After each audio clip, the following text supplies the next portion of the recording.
జై శ్రీరామ్, అందరికీ నమస్కారం. వెల్కమ్ టు న్యూస్ అఖండ. నేను మీ కస్తూరి శ్రీధర్. ఇంతకుముందు పశ్చిమ బెంగాల్లో ఒక వీడియో ఒకటి పెట్టినా.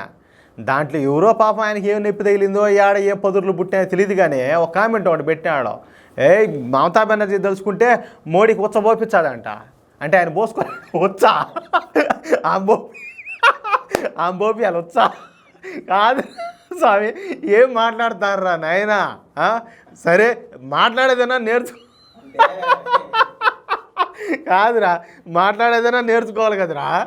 అట్టగానే ఏమన్నా చూడబోతామంటే సరే, ఆమె పేరు చెప్తే ఆయన ఉచ్చబోసుకుంటాడని అదొక రకం, ఉచ్చబోపించాడంట. ఏం మాట్లాడతారా నాయన? కానీ మా మోడీ అయితే అటోడు కాదు, ఆమె పోపించారని చెప్పి ఆమె సిద్ధపడినా కూడా ఆయన అయితే కోఆపరేట్ చేయడు. సరేలే, ఇంకా అసలు విషయానికి వచ్చా. పశ్చిమ బెంగాల్ బీజేపీ నాయకుడు సువేందు అధికారి గురించి ఎక్కువ మంది తెలుగు వాళ్ళకైతే చాలామంది తెలియదు అనమాట. అందుకే సరే, నాకు నవ్వు వచ్చింది ఆ కామెంట్ గురించి తెలుసుకుంటామంటే. అది సరేలే, ఓకే. అందుకే ముందు మనము ఈ సువేందు అధికారి గురించి తెలుసుకోవాలి. అసలు ఎవరు ఈ సువేందు అధికారి? పశ్చిమ బెంగాల్ భారతీయ జనతా పార్టీకు ఏకైక పెద్ద దిక్కు అనమాట. ఆయన ఎవరు? ఈ సువేందు అధికారి. ఈయన ఒక ఫైర్ బ్రాండ్. బీజేపీలో చాలామంది ఫైర్ బ్రాండ్లు ఉంటారు. భారతీయ జనతా పార్టీకి సంబంధించి పశ్చిమ బెంగాల్ శాఖలో ఈయన ఫైర్ బ్రాండ్. ఈయనేమి సాధారణమైన నాయకుడు అయితే కాదు. చెప్తా ఈయన గురించి, మీకు అర్థమయ్యేట్టుగా చెప్తా. ఎవరైనా తెలియని వాళ్ళు ఉంటే, పశ్చిమ బెంగాల్లోని నందిగ్రామ్ నియోజకవర్గంలో ఈ అభినవ రాక్షసి ఎవరో, ఈ మమతా బేగం ఉన్నారు కదా, ఎవరో ఈ మమతా బెనర్జీ, ఆవిడ గారిని ఓడించి తన సత్తా చూపించినటువంటి నాయకుడు ఎవరంటే ఈ సువేందు అధికారినే. అంతటి ధీరుడు, వీరుడు, సూర్యుడు చెప్పాలంటే. అంటే ఇప్పుడు ఆమె ముఖ్యమంత్రి కదా, మామూలుగా కాదు. ఆమె ఓవర్ యాక్షన్లో, ఆమె కథలో, ఆమె డ్రామాలో అవి నెక్స్ట్ లెవెల్లో. కాబట్టి ఆవిడనే ఓడిపించి గెలిచాడు. మీకు అర్థమవుతుంది కదా. నిజానికి మొదటగా ఏంటంటే, ఈ సువేందు అధికారి తృణమూల కాంగ్రెస్ పార్టీ నాయకుడు. ఏది? ఆవిడ గారి పార్టీలోనే ఉన్నాడు ఆయన. మమతా బెనర్జీకు రైట్ హ్యాండ్గా ఉంటా ఉన్నాడు. అయితే మమతా బెనర్జీ హిందువులపై చేస్తున్నటువంటి అకృత్యాలు, హిందువులపై ఈ మమతా బెనర్జీ చేస్తున్నటువంటి ఈ దారుణాలు, అలాగే ఈ ఓటు బ్యాంక్ పాలిటిక్స్, ముస్లింల కోసమే మమతా బెనర్జీ ప్రభుత్వాన్ని నడిపిస్తున్నటువంటి ఈ తీరు నచ్చక సువేందు అధికారి ఏంటంటే నేరుగా వచ్చి భారతీయ జనతా పార్టీలో జాయిన్ అయినాడు. అంటే ఆయనకు అర్థమైపోయింది, ఆయనకు జ్ఞానోదయం వెలిగింది. ఆయన ఈవిని చూస్తామంటే ఈమె బంగ్లాదేశ్కి ఫేవర్గాను, పాకిస్తాన్కి ఫేవర్గా పనిచేసేట్టుగా ఉన్నది, ఇది మనకు కాదు, ఈవిడ కథ చూడబోతామంటే ఈ దేశాన్ని మళ్ళీ బానిసత్వంలోకి నడిపించేట్టుగా ఉన్నదని చెప్పేసి ఆయన కలగానే మేలుకొని వచ్చి భారతీయ జనతా పార్టీలో జాయిన్ అయినాడు. నిజానికి పశ్చిమ బెంగాల్ భారతీయ జనతా పార్టీ శాఖలో సరైనటువంటి నాయకులు అయితే లేరు. అంటే మమతా బెనర్జీను ఢీ కొట్టే సత్తాగలిగినటువంటి నాయకులు లేరన్నమాట. దీంతో పశ్చిమ బెంగాల్ బీజేపీకు ఈ సువేందు అధికారే పెద్ద దిక్కైనాడు. అనతి కాలంలోనే, అంటే అతి తక్కువ సమయంలోనే బీజేపీ ముఖ్య నాయకుడిగా ఎదిగినాడు. ఏడా? పశ్చిమ బెంగాల్లో. 2021లో పశ్చిమ బెంగాల్లో జరిగినటువంటి అసెంబ్లీ ఎన్నికల తర్వాత లీడర్ ఆఫ్ ఆపోజిషన్గా సువేందు అధికారిని బీజేపీ అధిష్టానం అయితే నియమించింది.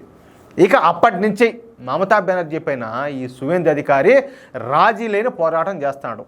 ఇంతకుముందు జరిగినటువంటి ఈ సందేశ్ ఖలీ, దాని గురించి మీకు అందరికీ తెలిసే ఉంటుంది. ఏది ఈ సందేశ్ ఖలీ సంఘటన, ఆ విషయంలో కావచ్చు, మొన్న ఈ మధ్య జరిగినటువంటి ఈ లేడీ డాక్టర్ అత్యాచారం తర్వాత హత్య విషయంలో కావచ్చు, ప్రపంచానికి తెలియజేసి వాటి గురించి పెద్ద ఎత్తున ప్రజా ఉద్యమాలను లేవనెత్తింది మన సువేందు అధికారి మాత్రమే. ఈ క్రమంలోనే ఇప్పుడు సువేందు అధికారి మాట్లాడుతూ ఆయన ఏం చెప్పినాడు తెలిసిన?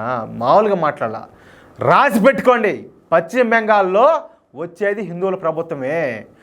ప్రస్తుతం మమతా బెనర్జీ ప్రభుత్వం కేవలం ముస్లింల కోసం మాత్రమే పనిచేస్తుంది. 100% కరెక్ట్, నువ్వు కరెక్ట్గా చెప్పినావు, కాదనేది ఏముండదు దాంట్లో. వాళ్ళ అభివృద్ధి కోసమే ఆవిడ గారు పాటుపడుతుంది. బంగ్లాదేశ్ నుంచి వచ్చినటువంటి మియా ముస్లింలను నెత్తినెక్కించుకొని అధికారంలోకి వచ్చింది. ఎవరు? ఈ మమతా ఖాన్ అలియాస్ మమతా బేగం అలియాస్ మమతా బెనర్జీ. నేను మళ్ళా చెప్తున్నా, పశ్చిమ బెంగాల్లో వచ్చేది హిందువుల ప్రభుత్వమే. మమతా బెనర్జీ ప్రభుత్వం ఎన్ని ఇబ్బందులు పెట్టినా సరే దేశంలో మరెక్కడా జరగనట్టుగా దసరా ఉత్సవాలను పశ్చిమ బెంగాల్లో నిర్వహిస్తున్నాం. మొన్న జరిగినటువంటి ఈ వినాయక చవితి ఉత్సవాలను మహారాష్ట్రలో కన్నా వైభోగంగా పశ్చిమ బెంగాల్ అయితే నిర్వహించినాం అని చెప్పి మాట్లాడినాడు. ఈ సందర్భంగా నేను మళ్ళీ ఒక మాట అయితే గుర్తు చేయాలి. మొన్న జరిగినటువంటి ఇదే వినాయక చవితి ఉత్సవాల్లో, వినాయక చవితి వేడుకల్లో, వినాయక చవితికి సంబంధించిన వినాయక మంటపాల మీద చాలామంది జాంబీగాళ్ళు అయితే రాళ్ల దాడులు చేశారు. కానీ వాళ్ళు ఉండే వాళ్ళకి ఆ మత పెద్దలకు ఆ మత సంఘాలకు ఏం తప్పులుగా కనపడవు. కానీ వాళ్ళ విషయంలో ఎవరైనా జోక్యం చేసుకుంటే వాళ్ళ విషయం గురించి ఏదైనా ఒగ్గోటి గురించి కావచ్చు, లేకపోతే మద్రసాల గురించి కావచ్చు, లేకపోతే అది ఏదైనా కూడా మాట్లాడితే అమ్మా అది చాలా పెద్ద నేరం అయినా స్వామి, ప్రపంచంలో అంతకంటే నేరం అంతకంటే ఘోరం ఇంకోటి ఉండదు అన్నట్టుగా వీళ్ళంతా కూడా ప్రవర్తిస్తారు. ఇంకా రాళ్ళ దాడులు చేయడం, కేసులు పెట్టడం, అబ్బా వీళ్ళ కథ అయితే మామూలుగా ఉండవు. అంటే ఇతరుల మీద దాడులు చేస్తే, ఇతరులను కించపరిస్తే, ఇతరుల మనోభావాలు దెబ్బతీస్తే అది తప్పులే. మీ విషయంలో ఏదైనా జోక్యం చేసుకుంటే మాత్రం అది పెద్ద తప్పు. ఎంతవరకు సమంజసము? ఒక మతాన్ని పక్కన పెట్టండి, ఒక కులాన్ని పక్కన పెట్టండి, ఒక ప్రాంతాన్ని పక్కన పెట్టండి, కనీసం మనిషికి ఉండాల్సినటువంటి లక్షణాలు అర్హతలు ఎంతమందిలో ఉన్నాయో ఈ జాంబీగాళ్ళు అయితే ఆలోచించుకోవాలి. అది నేను అడగబోయేదైతే. అదేవిధంగా శ్రీరామనవమి ఉత్సవాలను ఉత్తరప్రదేశ్లో కన్నా ఎక్కువగా మేము సెలబ్రేట్ చేసుకున్నాం. ఇక 2026లో జరిగేటటువంటి పశ్చిమ బెంగాల్ అసెంబ్లీ ఎన్నికలే మా టార్గెట్. ఈ ఎన్నికల్లో విజయమో వీరస్వర్గమో మేమైతే తేల్చుకుంటాం. ఇప్పుడిప్పుడే పశ్చిమ బెంగాల్ హిందువుల్లో చైతన్యం మొదలైందని చెప్పి మాట్లాడినాడు. అవును, ఈరోజు బంగ్లాదేశ్లో ఏం జరుగుతుందో మనకంటే ఎక్కువగా పశ్చిమ బెంగాల్లో ఉండేటటువంటి హిందువులకే తెలుసు. ఇప్పటికి కూడా మోసపోయో లేకపోతే దగా గురయ్యో ఇంకోటో ప్రలోభాలకు లోనైపోయో ఇప్పటికి కూడా వీళ్ళకి గన ఓట్లేచ్చే, ఎవరికి తృణమూల్ కాంగ్రెస్ ఓట్లేచ్చే ఏమి లే. ఏది ఈ ఉల్లగడ్డ బజ్జీలు, ఏది ఆలు బజ్జీలా, ఏది చిప్స్, సరేలే వాటిని వేసి దానికేసి రుద్దుతూ ఉంటారు. ఆ మాదిరి మనల్ని అయితే దానికేసి అరగదీసి రుద్దినట్టే.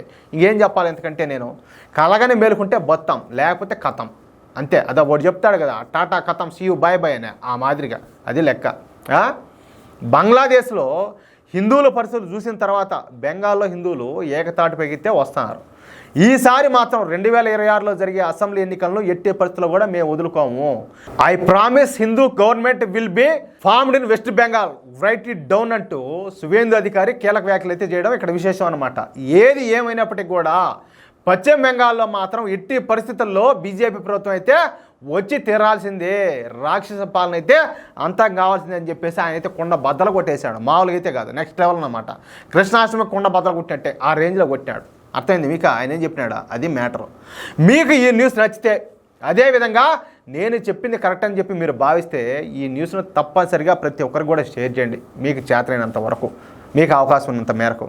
అదేవిధంగా మీ యొక్క అమూల్యమైన అభిప్రాయాలను ప్రతి ఒక్కరు కూడా కామెంట్ రూపంలో తెలియజేయండి. జై శ్రీరామ్.